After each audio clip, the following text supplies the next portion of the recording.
2021-এর নির্বাচনে মুর্শিদাবাদ জেলা থেকে 2টি আসন বিজেপি পেয়েছিল, বাকি সমস্ত আসনে তৃণমূল কংগ্রেস জয়ী হয়েছিল।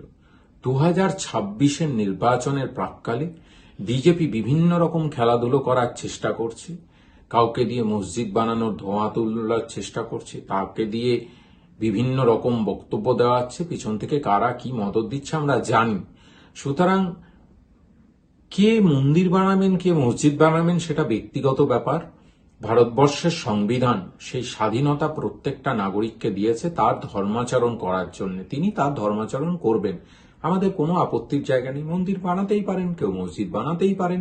কিন্তু 2026-এর নির্বাচন হবে একদিকে বিভেদগামী শক্তি বিজেপি, বাঙালি বিরোধী শক্তি বিজেপি, আর তার বিরুদ্ধে দাঁড়িয়ে মমতা বন্দ্যোপাধ্যায় এবং অভিষেক বন্দ্যোপাধ্যায়ের নেতৃত্বে তৃণমূল কংগ্রেস উন্নয়নের রাজনীতি নিয়ে মানুষের কাছে যাবেন। এবং আমি বিশ্বাস করি মামাটি মানুষ মমতা বন্দ্যোপাধ্যায়ের উপর আশীর্বাদ করবেন, অভিষেক বন্দ্যোপাধ্যায়ের উপর আশীর্বাদ করবেন এবং সর্বভারতীয় তৃণমূল কংগ্রেস চতুর্থবারের জন্য ক্ষমতায় আসবে মামাটি মানুষের আশীর্বাদ নিয়ে।